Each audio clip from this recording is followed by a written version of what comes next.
Alors Alexandre, comment sortir du plastique ? C'est vrai qu'aujourd'hui, le plastique fait plus polémique qu'il n'est fantastique. C'est vrai, parce qu'à une époque, le plastique était fantastique, on se rappelle de cette chanson. Voilà. Ouais. Oui, maintenant c'est dramatique. Effectivement, il y a eu une reprise qui a été faite. Avant, le plastique c'était fantastique, maintenant il est dramatique. Il faut dire c'est Elmer Fuglsich quand même, bien connu dans les années 90. Le Kenji Girac des années 90. Voilà, c'est ça. En effet, les matières plastiques sont aujourd'hui une source non négligeable de pollution pour notre environnement, que ce soit sur nos plages, dans nos rues, dans nos océans également. Et des réformes sont en train de se mettre en place. Des associations œuvrent également pour justement nous faire sortir de ce tout plastique. Et l'environnement en a grandement besoin aujourd'hui. Cette matière plastique-là, elle date de quand ? Elle est apparue quand ? Alors l'apparition du plastique, c'est début du XXe siècle. Pourquoi est-ce que le plastique est arrivé ? En fait, il était résistant au choc, il était résistant aux variations de température également, et puis il était facile à mettre en forme. Aujourd'hui, c'est vrai qu'on voit le plastique un petit peu partout, que ce soit à la maison, au travail, dans votre voiture, à l'école. Beaucoup de matériaux, beaucoup d'objets sont faits avec du plastique. Il existe deux formes de plastique. Les plastiques thermoplastiques qui vont fondre sous l'effet de la chaleur et se durcir sous l'effet du froid. Et ensuite, il y a les thermodurcissables où là, la transformation est irréversible. À partir du moment qu'il est formé, il est impossible ensuite de le déformer. Donc ça, c'est les deux formes de plastique. C'est vrai qu'il a eu une grande popularité dans les années 70-80, moins aujourd'hui par rapport à tous les inconvénients dont on va parler. Il faut savoir qu'il y a 350 millions de tonnes de plastique qui sont produites et consommées chaque année dans le monde. 350 millions de tonnes. On a du mal à imaginer ce que ça peut représenter. Dont rien que la moitié, 50% en Asie, 18% en Europe. Pour ce qui est de la France, la production est d'à peu près 6 millions de tonnes de plastique par an. On en exporte 1 million chaque année.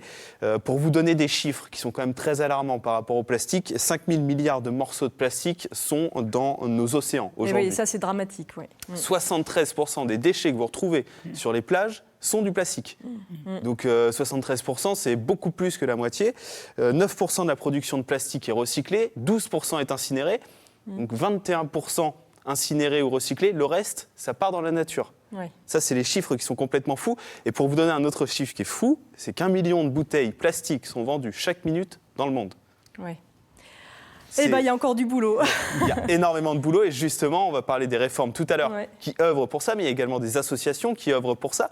Et justement, l'association Plastique Odyssée œuvre pour justement réduire la consommation, la production de plastique, mais surtout pour réduire les déchets sur nos plages, dans nos océans. On va accueillir Maïté Abos qui est avec nous, qui est la directrice de cette association. C'est un projet qui a pris forme à Bordeaux, à Concarneau. Aujourd'hui, ils sont à Marseille parce qu'ils vont mettre un bateau à l'eau et on va vous expliquer exactement ce que représente ce bateau. Bonjour Maïté. Bonjour. Alors, bonjour. Effectivement. Maïté, expliquez-nous votre projet, exactement ce que c'est le projet Plastique Odyssée. Alors le projet Plastique Odyssée, on prépare une expédition autour du monde pour lutter contre la pollution plastique de l'océan dont vous venez de parler. Et pour faire ce tour du monde, on a récupéré un bateau d'exploration scientifique de 40 mètres et on est en train de transformer ce bateau en laboratoire du recyclage. Sur ce bateau, en fait, on a construit des machines qui permettent de transformer les déchets plastiques en objets qui soient utiles, et ça très simplement. Avec ces machines, par exemple, on est capable de transformer des déchets plastiques en briques pour construire des maisons, on peut faire du mobilier pour équiper des écoles ou des hôpitaux. Avec le plastique qui est non recyclable, on peut même faire du carburant pour faire tourner un tracteur ou pour faire avancer un bateau de pêche.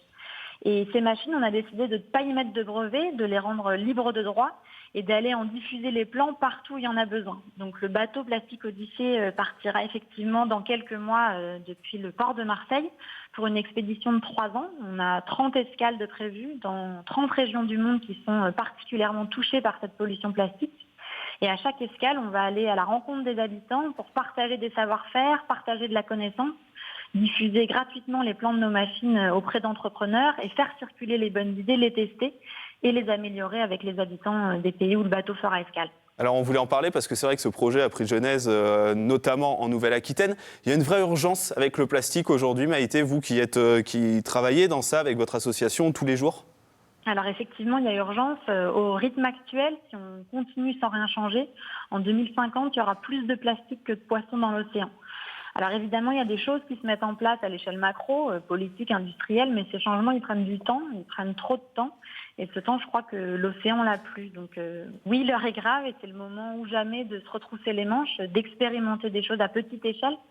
faire circuler partout dans le monde des savoirs, des savoir-faire, des bonnes idées pour redonner le pouvoir à chacun et aux citoyens finalement de lutter à son échelle contre cette pollution plastique sans attendre que les décisions soient prises en haut.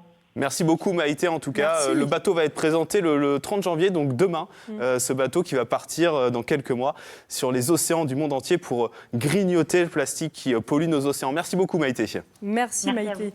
Alors lutter effectivement contre le plastique qui est présent, c'est super, et c'est vraiment une super initiative. La première façon de lutter, c'est peut-être de moins en consommer du plastique aussi. Absolument, et des réformes ont été mises en place. Justement, vous l'avez peut-être vu, depuis le 1er janvier 2020, des réformes qui ont été mises en place par le gouvernement pour réduire en fait les plastiques qui sont à usage unique, les produits fabriqués entièrement ou partiellement à partir de plastique et qui ne sont pas conçus pour être réutilisés.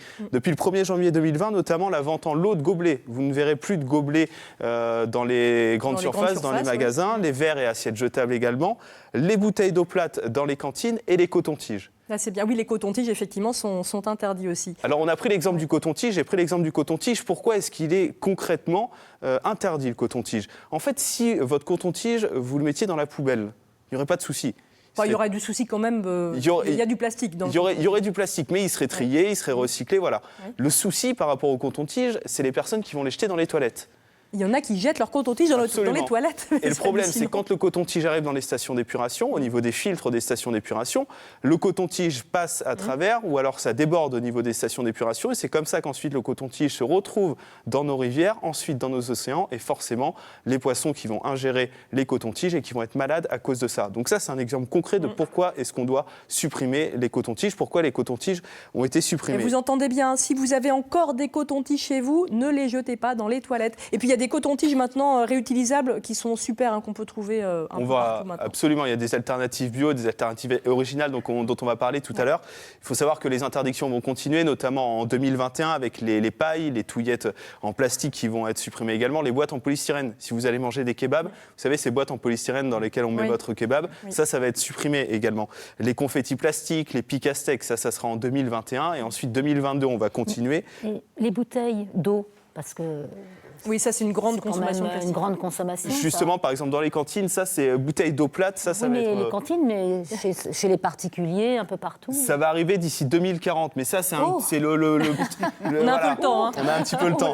Et puis 2022, on aura les couverts en plastique qui vont être supprimés également dans les restaurations rapides. On le voit déjà, certaines enseignes qui ont mis en place des couverts en bois.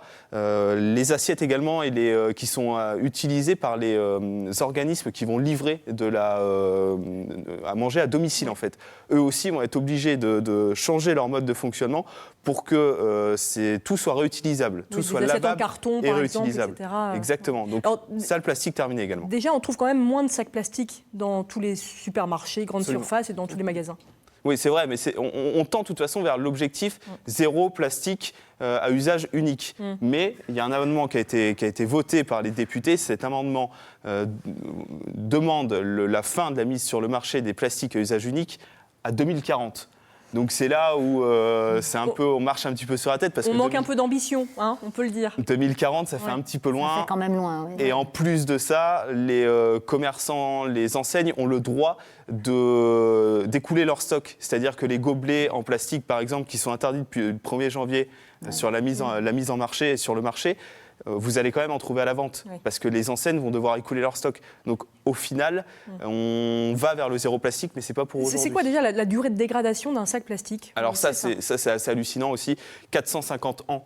450 ans, c'est le délai de dégradation d'un sac plastique. Et encore, au bout de 450 ans, il s'est désintégré, mais il y a toujours des microparticules qui rentrent dans les sols. Et qu'on retrouve dans la mer. Et dans le ventre des poissons, et puis dans nos organismes à nous, puisqu'on mange des poissons, etc. Donc ça, c'est dramatique. C'est dramatique. Cette idée de 450 ans, c'est horrible parce qu'on se dit que les générations futures vont être impactées par cette histoire de plastique. Alors il y a des alternatives qui existent aujourd'hui suite à ces interdictions. Les cotons-tiges, on en a parlé par exemple. Les fournisseurs commencent à se mettre en place pour justement proposer des alternatives bio au plastique. Je pense aux couverts en bois, les assiettes en craft également, la fibre de bambou, la canne à sucre. Oui, elle est très utilisée le bambou. Et il y a une autre astuce qui est utilisée.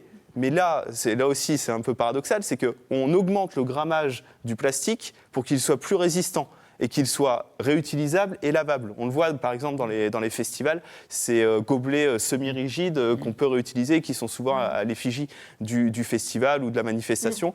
Oui, c'est réutilisable. C'est réutilisable. Vous parliez de la canne à sucre. Je crois qu'il y a une société à Saintes, donc en Nouvelle-Aquitaine, qui a mis au point un système pour créer des bouteilles, les bouteilles d'eau en plastique. Ça serait fait à partir, je crois, de la canne à sucre. Alors, ça a un avantage, mais ça a aussi un inconvénient. C'est que la déforestation, l'augmentation du prix, l'explosion du prix. Donc, il y a l'avantage d'un côté, mais il y a l'inconvénient de l'autre. Il faut utiliser la canne à sucre existante, mais exactement. c'est peut-être peu probable. Et il faut boire l'eau du robinet aussi.